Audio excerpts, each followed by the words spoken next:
Robotic മെഷീനുകൾ ഉപയോഗിച്ച് മണിക്കൂറുകൾ കൊണ്ട് കാറുകൾ നിർമ്മിക്കാൻ സാധിക്കുന്ന ഈ ഒരു കാലത്ത് 70ഓളം സ്പെഷ്യലൈസ് ചെയ്ത ജോലിക്കാർ അവരുടെ സ്വന്തം കൈകൾ കൊണ്ട് 6 മാസത്തോളം എടുത്താണ് ഇംഗ്ലണ്ടിലെ ഗുഡ്വുഡ് ഫാക്ടറിയിൽ ഒരു റോൾസ് റോയ്സ് കാർ നിർമ്മിക്കുന്നത്. നമസ്കാരം. വിമാനങ്ങളുടെയും കപ്പലുകളുടെയും അതുപോലെ തന്നെ ഡിഫൻസിന് വേണ്ടിയും ഒക്കെ എഞ്ചിനുകൾ നിർമ്മിക്കുന്ന വളരെ പ്രശസ്തമായ ഒരു കമ്പനിയാണ് ലണ്ടൻ ആസ്ഥാനമായി പ്രവർത്തിക്കുന്ന റോൾസ് റോയ്സ് ഹോൾഡിംഗ് PLC. അതുപോലെ തന്നെ വളരെ പ്രശസ്തമാണ് റോൾസ് റോയ്സിന്റെ കാർ നിർമ്മാണവും. ബെയറിഷ് മോട്ടോർ ആൻഡ് വർക്കി എന്ന ജർമ്മൻ കമ്പനിയാണ് റോൾസ് റോയ്സിനെ വാങ്ങിച്ചിരിക്കുന്നത്. ഈ ബെയറിഷ് മോട്ടോർ ആൻഡ് വർക്കി എന്ന് പറഞ്ഞു കഴിഞ്ഞിട്ടുണ്ടെങ്കിൽ BMW ജർമ്മൻ ഭാഷയിലുള്ള ഫുൾ ഫോം ആണ്. ഇംഗ്ലീഷിൽ ഇതിന് ബവാരിയൻ മോട്ടോർ വർക്ക്സ് എന്നാണ് പറയുന്നത്. ജർമ്മനിയിലെ ബവാരിയ എന്ന സ്റ്റേറ്റിലാണ് ആദ്യമായിട്ട് ഈ കമ്പനി തുടങ്ങിയത്. അങ്ങനെയാണ് ഇവർ ഈ കമ്പനിക്ക് BMW എന്ന് പേരിടുന്നത്. ഇതൊരു ജർമ്മൻ കമ്പനി ആണെങ്കിലും ബ്രിട്ടീഷ് പാരമ്പര്യം നിലനിർത്തിക്കൊണ്ട് തന്നെയാണ് BMW റോൾസ് റോയ്സ് കാറുകൾ നിർമ്മിക്കുന്നത്. വിലയുടെ കാര്യത്തിലാണെങ്കിലും ആഡംബരങ്ങളുടെ കാര്യത്തിലാണെങ്കിലും റോൾസ് റോയ്സ് കാറുകൾ ലോകത്തിലെ ആഡംബര കാറുകളുടെ പട്ടികയിൽ വളരെ മുന്നിൽ തന്നെയാണ് നിൽക്കുന്നത്. ഈ മറ്റ് ആഡംബര കാറുകളിൽ നിന്നും റോൾസ് റോയ്സിനെ വ്യത്യസ്തമാക്കുന്നത് അതിന്റെ നിർമ്മാണ രീതി തന്നെയാണ്. അതായത് ഈ ലോകത്തിലെ എല്ലാ കമ്പനികളും അവരുടെ കാറുകളുടെ മാക്സിമം സംഗതികൾ നിർമ്മിക്കുന്നത് റോബോട്ടിക് മെഷീനുകൾ ഉപയോഗിച്ചാണെങ്കിൽ റോൾസ് റോയ്സ് അവരുടെ കാറുകളുടെ കൂടുതൽ ഭാഗവും നിർമ്മിക്കുന്നത് മനുഷ്യന്റെ കൈകൾ കൊണ്ട് തന്നെയാണ്. ചുരുക്കം ചില കാര്യങ്ങൾക്ക് വേണ്ടി മാത്രം മെഷീനുകൾ ഉപയോഗിക്കാറുണ്ട്. ഒരുപാട് പേരുടെ ഒരുപാട് മാസങ്ങളാണ് ഒരു റോൾസ് റോയ്സ് കാർ നിർമ്മിക്കാൻ വേണ്ടി വരുന്നത്. ആ ഒരു നിർമ്മാണ പ്രക്രിയയാണ് നമ്മൾ ഇന്ന് ഈ വീഡിയോയിലൂടെ കാണാൻ പോകുന്നത്. അതുപോലെ തന്നെ റോൾസ് റോയ്സിന്റെ കുറച്ച് രസകരമായ കാര്യങ്ങളും നമുക്ക് ഈ വീഡിയോയിലൂടെ മനസ്സിലാക്കാം. 1904 ചാൾസ് റോൾസിന്റെയും ഹെൻറി റോയ്സിന്റെയും പാർട്ട്ണർഷിപ്പിൽ ഇംഗ്ലണ്ടിലെ മാഞ്ചസ്റ്ററിലാണ് റോൾസ് റോയ്സ് എന്ന കമ്പനി ഇവർ തുടങ്ങുന്നത്. ഇന്നും നിലനിൽക്കുന്ന ലോക പ്രശസ്തമായ റോൾസ് റോയ്സിന്റെ വിൻറ്റേജ് ലോഗോ റോൾസിന്റെയും റോയ്സിന്റെയും പേരിന്റെ ആദ്യാക്ഷരങ്ങളാണ്. ലോകത്ത് എവിടെയെല്ലാം റോൾസ് റോയ്സ് കാറുകൾ വിൽക്കപ്പെടുന്നുണ്ടെങ്കിലും അതെല്ലാം നിർമ്മിക്കുന്നത് ഇംഗ്ലണ്ടിലെ ഇവരുടെ ഗുഡ്വുഡ് ഫാക്ടറിയിലാണ്. ഒരുപാട് എക്സ്പീരിയൻസ് ഉള്ള വളരെ സ്കിൽഡ് ആയിട്ടുള്ള 2500ഓളം പേരാണ് ഈ ഫാക്ടറിയിൽ ജോലി ചെയ്യുന്നത്. ഈ ഫാക്ടറിയിൽ ഒരു സ്റ്റാൻഡേർഡ് റോൾസ് റോയ്സ് നിർമ്മിക്കാൻ, അതായത് കൂടുതൽ ഒരുപാട് കസ്റ്റമൈസേഷൻ ഇല്ലാത്ത ഒരു റോൾസ് റോയ്സ് നിർമ്മിക്കാൻ ഏകദേശം 5 മുതൽ 6 മാസം വരെയാണ് വേണ്ടത്. അതേപോലെ ഏകദേശം 60 മുതൽ 70 സ്പെഷ്യലിസ്റ്റിന്റെ മേൽനോട്ടത്തിലായിരിക്കും ഒരു കാറിന്റെ നിർമ്മാണം പൂർത്തിയാകുന്നത്. ഇനിയിപ്പം കസ്റ്റമേഴ്സിന്റെ നിർദ്ദേശങ്ങൾ കൂടുകയാണെങ്കിൽ, അതായത് അങ്ങേയറ്റം കസ്റ്റമൈസേഷൻ വേണ്ടി വന്നാൽ, ഒരു ഉദാഹരണത്തിന് ബോട്ടെയിൽ, സ്വെപ്റ്റെയിൽ പോലെയുള്ള റോൾസ് റോയ്സ് കാറുകൾ നിർമ്മിക്കാൻ 4 വർഷം അല്ലെങ്കിൽ അതിൽ കൂടുതൽ സമയം വേണ്ടി വന്നേക്കാം. നമ്മൾ ആദ്യം സംസാരിച്ച സ്റ്റാൻഡേർഡ് റോൾസ് റോയ്സുകൾക്ക് 8 കോടി രൂപ മുതൽ 12 കോടി രൂപ വരെയാണ് നൽകേണ്ടതെങ്കിൽ ഇത്തരം ബോട്ടെയിൽ, സ്വെപ്റ്റെയിൽ റോൾസ് റോയ്സുകൾക്ക് നമ്മൾ നൽകേണ്ട വില 100 കോടി രൂപയ്ക്ക് മുകളിലാണ്. ഫാൻറ്റം ലിമോസിൻ ആണ്, ഗോസ്റ്റ് സീരീസ് 2 സെലൂൺ ആണ്, കുളിനൻ സീരീസ് 2 SUV ആണ്, സ്പെക്ടർ ഇലക്ട്രിക് കൂപ്പയാണ്. ഇതൊക്കെയാണ് റോൾസ് റോയ്സിന്റെ നിലവിലുള്ള പ്രൊഡക്ഷൻ മോഡലുകൾ. കസ്റ്റമേഴ്സിന്റെ നിർദ്ദേശപ്രകാരം അങ്ങേയറ്റം കസ്റ്റമൈസേഷൻ ഉള്ള നേരത്തെ പറഞ്ഞ പോലെയുള്ള മറ്റ് വില കൂടിയ മോഡലുകളും ഇവർക്കുണ്ട്. അതേപോലെ തന്നെ പ്രൊഡക്ഷൻ നിർത്തിയ കുറച്ച് മോഡലുകളുമുണ്ട്. ഫാൻറ്റം കൂപ്പേ, ഇതിനെ ഡ്രോപ്പഡ് കൂപ്പേ എന്നും പറയാറുണ്ട്. വ്രൈറ്റ്, അത് ഇവരുടെ V12 കൂപ്പയാണ്. ഡോൺ, ഇത് കൺവേർട്ടബിൾ വണ്ടിയാണ് കേട്ടോ.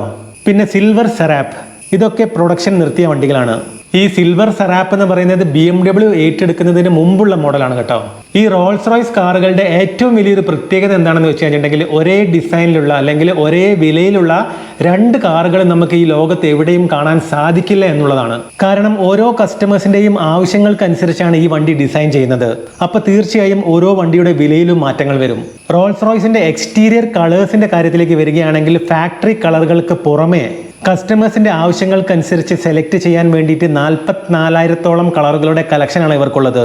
ഓക്കെ, ഇനി നമ്മൾ റോൾസ് റോയ്സിന്റെ അസംബ്ലിങ്ങിന്റെ കാര്യത്തിലേക്ക് വരികയാണെങ്കിൽ ഒരു വാഹനത്തിന്റെ ഏറ്റവും പ്രധാനപ്പെട്ട ഭാഗമായ എഞ്ചിൻ അസംബിൾ ചെയ്തുകൊണ്ട് തന്നെയാണ് റോൾസ് റോയ്സിന്റെ നിർമ്മാണം ആരംഭിക്കുന്നത്. റോൾസ് റോയ്സിന്റെ എല്ലാ കാറുകളും ഗുഡ്വുഡ് ഫാക്ടറിയിലാണ് അസംബിൾ ചെയ്യുന്നതെങ്കിലും ഫാൻറ്റത്തിന്റെയും ഗോസ്റ്റിന്റെയും കുളിനന്റെയും V12 എഞ്ചിനുകൾ ഡിസൈൻ ചെയ്യുന്നതും വികസിപ്പിച്ചെടുക്കുന്നതും BMW അവരുടെ UKയിലെ ഹാംസ് ഹോൾ പ്ലാന്റിലാണ്. പക്ഷേ റോൾസ് റോയ്സിന്റെ ആദ്യത്തെ ഫുള്ളി ഇലക്ട്രിക് മോഡലായ സ്പെക്ടറും വരാനിരിക്കുന്ന ഇലക്ട്രിക് മോഡലുകളും അതിന്റെ മോട്ടോറും ബാറ്ററിയും എല്ലാം അസംബിൾ ചെയ്യുന്നത് വെസ്റ്റ് സസെക്സിലുള്ള റോൾസ് റോയ്സിന്റെ ഗുഡ്വുഡ് ഫാക്ടറിയിൽ തന്നെയാണ്. ഓക്കെ, കുറച്ചു മുന്നേ നമ്മൾ എഞ്ചിൻ അസംബിൾ ചെയ്യുന്ന കാര്യമാണ് സംസാരിച്ചത്. ഈ എഞ്ചിൻ ഫിക്സ് ചെയ്യുന്ന സമയത്ത് തന്നെ പ്ലാന്റിന്റെ മറ്റൊരു വശത്ത് വണ്ടിയുടെ ഷാസിയുടെയും ബോഡിയുടെയും എല്ലാം പെയിന്റിംഗ് ചെയ്യുന്നുണ്ടാവും. ഈ പെയിന്റിങ്ങിന്റെ ആദ്യത്തെ കുറച്ച് കോട്ടിങ്ങുകൾ ഒഴിച്ച് ബാക്കി എല്ലാ കോട്ടിങ്ങുകളും മനുഷ്യർ കൈകൊണ്ട് തന്നെയാണ് ചെയ്യുന്നത്. കാരണം ഓരോ കാറുകൾക്കും കസ്റ്റമേഴ്സിന്റെ ആവശ്യാനുസരണം വ്യത്യസ്ത കളറുകളും ഡിസൈനുമായിരിക്കും. ഡയമണ്ടിന്റെ പെയിന്റ് ആവശ്യമുണ്ടെന്ന് പറഞ്ഞ ഒരു ബില്യണറായ ഒരു കസ്റ്റമർക്ക് അദ്ദേഹം നൽകിയ 1000ഓളം ഡയമണ്ടുകൾ പൊടിച്ച് പെയിൻറ്റിൽ ചേർത്ത് ആ പെയിൻറ്റ് അദ്ദേഹത്തിൻ്റെ വണ്ടിക്ക് അടിച്ചു കൊടുത്ത് ആ ഒരു കസ്റ്റമറിൻ്റെ ആഗ്രഹം സാധിച്ചു കൊടുത്തിട്ടുണ്ട് റോൾസ് റോയ്സ്. എന്താ അല്ലേ? ഈ പെയിന്റിങ് ചെയ്യുന്ന സമയത്ത് ഒന്നിൽ കൂടുതൽ തവണ പ്രൈമറി കോട്ടിംഗ് ചെയ്യുന്നത് റോബോട്ടുകളായിരിക്കും. പിന്നീടുള്ള 2 കളർ ബേസ് കോട്ടുകളും റോബോട്ടുകൾ തന്നെയാണ് ചെയ്യുന്നത്. അതിനുശേഷമുള്ള ക്ലിയർ കോട്ടുകളും ഹാൻഡ് സാൻഡിങ്ങും പോളിഷിങ്ങും ഒക്കെ ചെയ്യുന്നത് മനുഷ്യരുടെ കൈകൾ കൊണ്ട് തന്നെയാണ്. മൊത്തത്തിൽ 20ഓളം ലെയറുകളിൽ വരുന്ന ഈ പെയിന്റ് ഫിനിഷിങ്ങിന് വളരെ നല്ല രീതിയിലുള്ള കനം ഉള്ളത് കൊണ്ട് തന്നെ അതിനനുസരിച്ചുള്ള സംരക്ഷണവും നൽകാൻ സാധിക്കും. കൂടുതൽ കസ്റ്റമൈസേഷൻ വരുന്ന വണ്ടികൾക്കാണ് 20ഓളം ലെയറുകൾ വരുന്നത് കേട്ടോ. സ്റ്റാൻഡേർഡ് റോൾസ് റോയ്സുകൾക്ക് 7 മുതൽ 8 ലെയറുകൾ വരെയാണ് വരുന്നത്. പെയിന്റിംഗ് എല്ലാം കഴിഞ്ഞതിന് ശേഷം ഈ കാറിന്റെ ഷെല്ലിനെ എഞ്ചിൻ എല്ലാം ഫിക്സ് ചെയ്ത് വെച്ച സ്ഥലത്തേക്ക് കൊണ്ടുപോകും. അവിടെ വെച്ച് കാറിന്റെ ഷെല്ലുമായി എഞ്ചിൻ കണക്ട് ചെയ്യും. അവിടെ വെച്ച് തന്നെയാണ് ഇലക്ട്രിക്കുമായി ബന്ധപ്പെട്ട കാര്യങ്ങളെല്ലാം കണക്ട് ചെയ്യുന്നത്. ഈ ജോലിയെല്ലാം കഴിഞ്ഞതിന് ശേഷമാണ് കാറിന്റെ ഡോറുകൾ ഫിറ്റ് ചെയ്യുന്നത്. പിന്നെയാണ് കാറിന്റെ പുറംഭാഗത്ത് വരുന്ന RR ലോഗോ ഫിക്സ് ചെയ്യുന്നത്. അതിനുശേഷം സസ്പെൻഷൻ എല്ലാം കൃത്യമാണോ എന്ന് ചെക്ക് ചെയ്തതിന് ശേഷം ടയറുകൾ ഫിക്സ് ചെയ്യും. അതിനുശേഷമാണ് കാറിനകത്തുള്ള ലെതറിന്റെ ജോലികൾ ചെയ്യുന്നത്. കാറിന്റെ ഇന്റീരിയർ ജോലികൾക്ക് ആവശ്യമായ ലെതറുകൾ തുന്നിയെടുക്കാൻ വേണ്ടി മെഷീനുകൾ ഉപയോഗിക്കാറുണ്ട്. ഒരുപാട് സമയമെടുത്ത് വളരെ പെർഫെക്ഷനോട് കൂടിയും ക്വാളിറ്റിയിൽ യാതൊരു വിധത്തിലുള്ള കോംപ്രമൈസും ചെയ്യാതെയാണ് റോൾസ് റോയ്സ് സ്പെഷ്യലിസ്റ്റുകൾ എല്ലാ ജോലികളും ചെയ്യുന്നതെന്ന് പ്രത്യേകം എടുത്ത് പറയേണ്ട കാര്യമില്ലല്ലോ അല്ലേ? ഈ റോൾസ് റോയ്സ് കാറുകളുടെ സീലിംഗ് വളരെ ഫേമസ് ആണ്. അത് നക്ഷത്രങ്ങൾ കൊണ്ട് നിറഞ്ഞതായിരിക്കും. ഈ ഒരു നക്ഷത്രങ്ങളുടെ എഫക്റ്റ് കിട്ടാൻ വേണ്ടിയിട്ട് സീലിംഗിലെ ലെതറിനുള്ളിൽ 1200 മുതൽ 1400 വരെ ഹോളുകൾ ഉണ്ടാക്കി അതിൽ ഒപ്റ്റിക്കൽ ഫൈബർ LED ലൈറ്റുകൾ ഘടിപ്പിക്കുകയാണ് ചെയ്യുന്നത്. ഈ 1200 മുതൽ 1400 വരെയുള്ള ലൈറ്റുകൾ സ്റ്റാൻഡേർഡ് ആണ് കേട്ടോ. കസ്റ്റമേഴ്സ് ആവശ്യപ്പെട്ട് കഴിഞ്ഞിട്ടുണ്ടെങ്കിൽ കൂടുതൽ ലൈറ്റുകൾ ഘടിപ്പിക്കും. പക്ഷേ മാക്സിമം 2117 ലൈറ്റുകൾ വരെ മാത്രമേ ഘടിപ്പിക്കാൻ സാധിക്കുകയുള്ളൂ. ഈ സീലിംഗിലെ നക്ഷത്രങ്ങൾക്ക് പിന്നിൽ ഒരു കഥയുണ്ട്. 2003 ജനുവരി 1 ഇവരുടെ ഫാക്ടറി തുടങ്ങിയ അന്നത്തെ രാത്രിയിലെ നക്ഷത്രങ്ങൾ എങ്ങനെയായിരുന്നോ ആകാശത്തിൽ പ്രത്യക്ഷപ്പെട്ടത്, ഏകദേശം അതേ രീതിയിൽ തന്നെയാണ് റോൾസ് റോയ്സ് കാറുകളുടെ സീലിംഗിലേക്ക് ഇവർ ആ നക്ഷത്രങ്ങളുടെ ഡിസൈൻ പകർത്തിയിരിക്കുന്നത്. അത് മാത്രമല്ല കേട്ടോ, കസ്റ്റമേഴ്സിന്റെ നക്ഷത്ര രാശിയുമായി ബന്ധപ്പെട്ട ഡിസൈനാണ് സീലിംഗിൽ വരേണ്ടതെന്ന് കസ്റ്റമേഴ്സ് ആവശ്യപ്പെട്ടാൽ അത് തിരഞ്ഞെടുത്ത് അതേപോലെ തന്നെ കമ്പനി ചെയ്തു തരും. അതേപോലെ കമ്പ്യൂട്ടർ ഗ്രാഫിക്സ് ഉപയോഗിച്ച് ലേസർ ലൈറ്റുകൾ ലെതറിൽ പതിപ്പിച്ചാണ് ഇന്റീരിയർ ഡിസൈൻ ആവശ്യമായ ഓരോ ഭാഗങ്ങളും കൃത്യമായി കൈകൾ കൊണ്ട് വരച്ച് കട്ട് ചെയ്തെടുക്കുന്നത്. അതിനുശേഷമാണ് ആവശ്യമുള്ള ഭാഗങ്ങളിലേക്കുള്ള റോൾസ് റോയ്സ് ലോഗോ ലെതറിൽ തുന്നിയെടുക്കുന്നത്. കസ്റ്റമേഴ്സിന്റെ ആവശ്യപ്രകാരം മനോഹരമായ ചിത്രപ്പണികളും ഗോൾഡ് പ്ലേറ്റിങ്ങും 3D പ്രിന്റിങ്ങും അതുപോലെ പല ഡിസൈനുകളും കാറിന്റെ ഉൾഭാഗത്ത് കമ്പനി ചെയ്തു കൊടുക്കാറുണ്ട്. ഇന്റീരിയർ വർക്കിലെ പ്രധാനപ്പെട്ട ഒരു ഘടകമാണ് വുഡ് പാനലുകൾ. ഒരു കാറിൽ ഉപയോഗിച്ചിരിക്കുന്ന വുഡ് പാനലുകളെല്ലാം ഒരു മരത്തിൽ നിന്നായിരിക്കണം എന്നൊരു നിർബന്ധം റോൾസ് റോയ്സിനുണ്ട്. വാൾനട്ട്, എൽം, ആഷ്, ഓക്ക്, സെപ്പിൽ, മലബാർ ടീക്ക്, സിക്കാമോർ, റോസ്വുഡ്, മെക്കാസോർ, എബോണി പോലെയുള്ള മരങ്ങളാണ് സ്റ്റാൻഡേർഡ് ഓപ്ഷൻസ്. പക്ഷേ കസ്റ്റമേഴ്സിന്റെ ആവശ്യപ്രകാരം വളരെ അപൂർവമായ ഹവായിലെ കോവ പോലുള്ള മരങ്ങളും മറ്റ് അപൂർവ മരങ്ങളും ഉപയോഗിക്കാറുണ്ട്.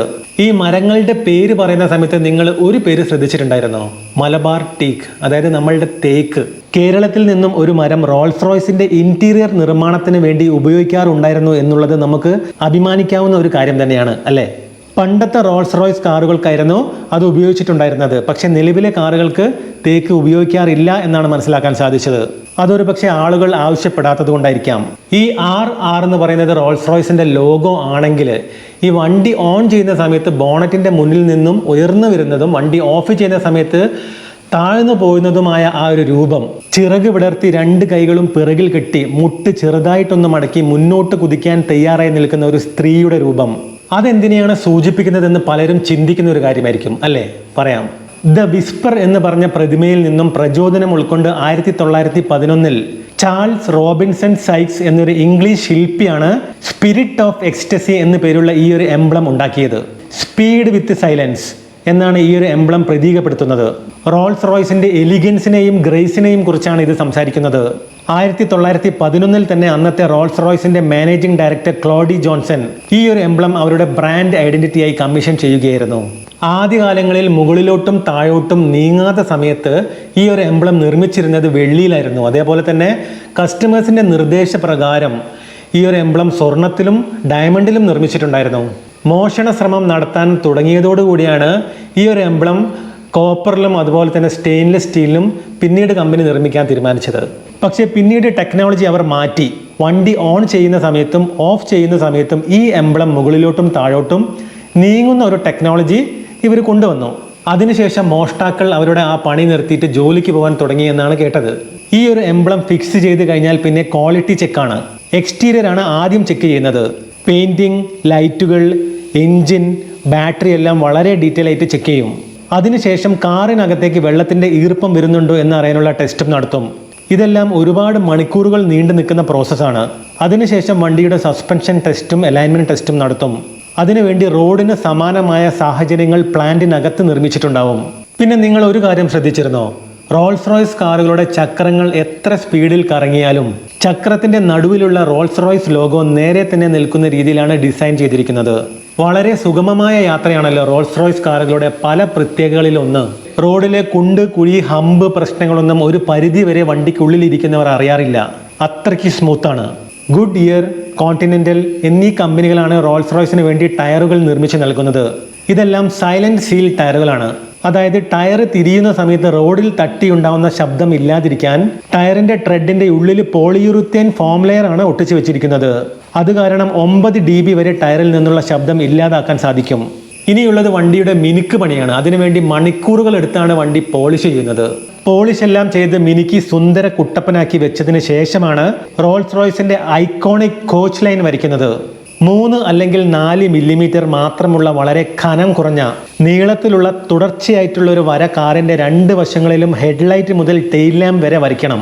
2003 മുതൽ ഇങ്ങോട്ടുള്ള എല്ലാ റോൾസ് റോയ്സ് കാറുകൾക്കും ഈ കോച്ച് ലൈൻ വരയ്ക്കുന്നത് മാർക്ക് കോട്ട് എന്നൊരു ഇംഗ്ലീഷ് പെയിന്ററാണ്. വെറും ഒരു ബ്രഷ് ഉപയോഗിച്ചാണ് അദ്ദേഹത്തിന്റെ മാന്ത്രിക വിരലുകൾ കൊണ്ട് ഈ വര വരയ്ക്കുന്നത്. ഒരു വശത്തെ വര വരയ്ക്കാൻ അദ്ദേഹത്തിന് വേണ്ടത് ഏകദേശം 3 മണിക്കൂറാണ്. അതായത് ഒരു കാറിന് 6 മണിക്കൂർ. നിങ്ങളൊന്ന് ആലോചിച്ച് നോക്കൂ. എല്ലാ പണിയും കഴിഞ്ഞ് ഏതാനും ദിവസങ്ങൾക്കകം കസ്റ്റമർക്ക് ഡെലിവറി നൽകാൻ ഒരുങ്ങി നിൽക്കുന്ന കോടികൾ വിലമതിക്കുന്ന ഒരു രാജകീയ കാറിൽ വെറും ഒരു ബ്രഷ് ഉപയോഗിച്ച് കൈകൾ കൊണ്ട് നീളത്തിൽ അലൈൻമെന്റ് ഒന്നും തെറ്റാതെ ഒരു വര വരയ്ക്കുന്നത് എത്ര റിസ്ക് ഉള്ള ജോലിയാണ് അല്ലേ? ഈ ഒരു കോച്ച് ലൈൻ വരയ്ക്കുന്നതോടുകൂടി കാറിന്റെ പണി പൂർത്തിയായിരിക്കുകയാണെങ്കിലും വണ്ടി കസ്റ്റമർക്ക് കൈമാറുന്നതിന് മുമ്പ് ഒരു ഫൈനൽ ക്വാളിറ്റി ചെക്ക് കൂടി നടത്തും. വളരെ പ്രഗത്ഭനായ ഒരു ക്വാളിറ്റി ഇൻസ്പെക്ടർ വന്ന് A to Z കാര്യങ്ങൾ പരിശോധിക്കും. ഈ ക്വാളിറ്റി ടെസ്റ്റുകൾ പലരും പല സമയങ്ങളിലായി ഒരുപാട് തവണ ചെയ്യുന്ന ഒരു ജോലിയാണ്. എല്ലാം 100% പെർഫെക്റ്റ് ആണെന്ന് ഉറപ്പ് വരുത്തിയതിന് ശേഷം കാർ ഫാക്ടറിയിൽ നിന്നും പുറത്തേക്ക് ഇറക്കും. അതിനുശേഷം മാസങ്ങളായി കാത്തിരിക്കുന്ന കസ്റ്റമർക്ക് ഡെലിവറി നൽകും.